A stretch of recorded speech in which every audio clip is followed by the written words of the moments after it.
Okay. Yeah, that's right, it's Joe here for Joyrider TV. Today, what we're gonna look at is reefing the Hobie 16.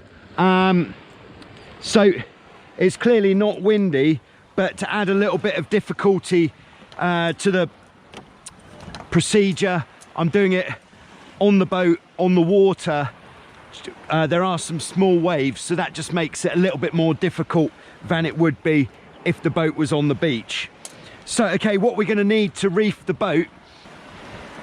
So what we're gonna need to reef the boat is 5 pieces of rope. All of these pieces of rope, they're 5mm rope, and actually it's probably 4mm rope, 50 centimeters each piece. So, first thing we're gonna do is drop the sail down to the reefing point. So we're gonna take the halyard off here. I'm just gonna flick that out, and we're just gonna drop it down to the reefing point. So I'm holding the halyard in close to the mast, and then the reefing point will catch, should catch, didn't catch. So just have to make sure that is, the halyard is in the middle of the mast. If we're having difficulty, I could just rotate the mast a little bit. There we go, so that is in. I'll now tie off the rest of the halyard on the cleat there, but that is definitely in there. The next thing that we'll do is I'm actually gonna take the gooseneck out of the mast.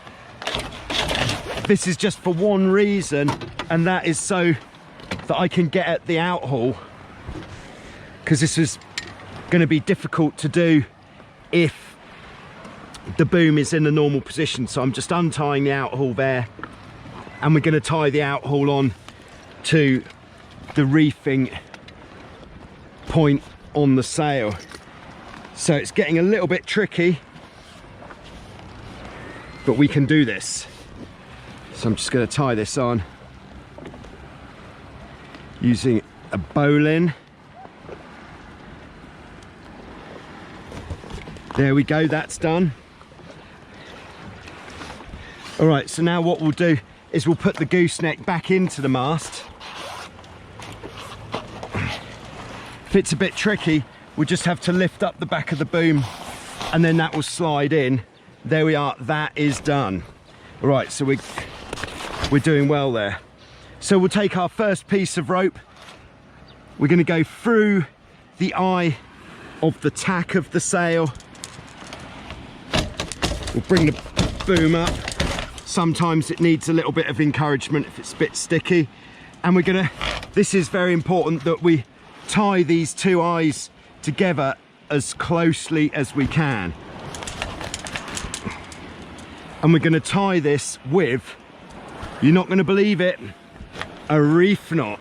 Yeah, okay. And then the downhaul is still pretty much done from before, so I'll just finish that off. Okay, I think I get the impression it wasn't done correctly before, so we'll just redo that now. So that's coming to the front. Here we go.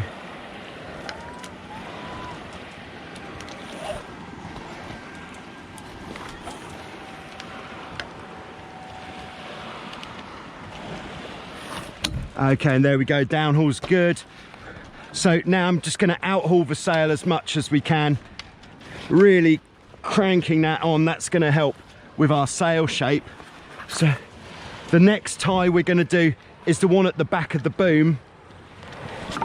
Again, this is going to be one of the trickier ones to do, and definitely this one needs to be tight. So I've just got a foot on the back of the boat here, so if we were doing this on the boat, perhaps this would be easier done before we put the gooseneck back in as well. But there we go, another reef knot there. And now we're pretty close to completion. All we need to do is get rid of this excess sail. So just going to pull it through onto this side so we can see what's going on. There we go. Okay, I'm just going to prepare our remaining reefing lines by putting them into the sail now. This will make it a little bit easier when we come to need them. 2 and 3, just there. Very nice. And then we're going to take this batten and roll it up as tightly as possible.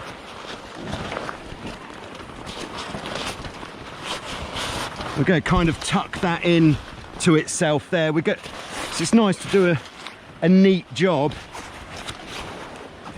So that's all tucked in. I'll do the middle one first.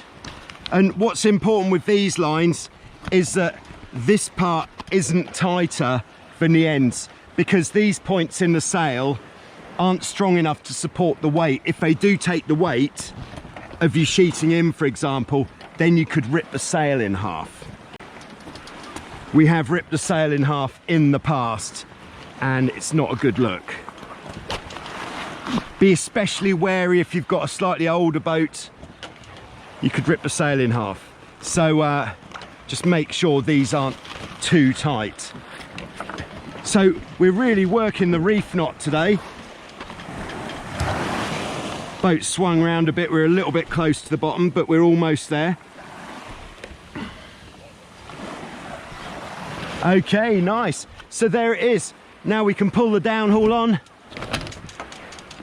get our shape into the sail, and we can see how much we've reduced the sail there. Significant. We're just on the bottom a little bit. Okay.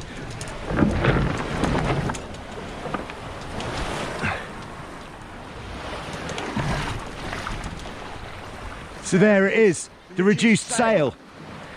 You may be asking, why would you reef the sail? Well, if it's not obvious, then the answer would be if you have too much wind or too much power.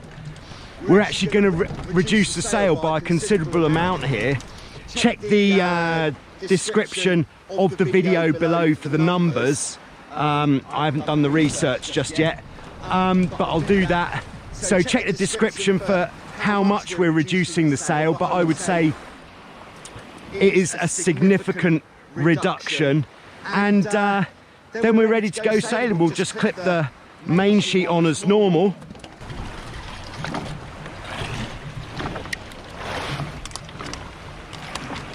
Okay, so thanks for watching. I hope this has been interesting. Obviously, in this amount of wind, we can't be testing the reefed sail. But I will be making another video when it is windy of how it is to sail with the reefed sail on the 16. Yeah, so thanks very much. Thanks to everybody who's been supporting the channel through Patreon or through the totaljoyrider.com online store. These are great ways of supporting the channel. If you like what I'm doing here, then and if it all helps. So thanks very much. And off we go. Thank you for watching.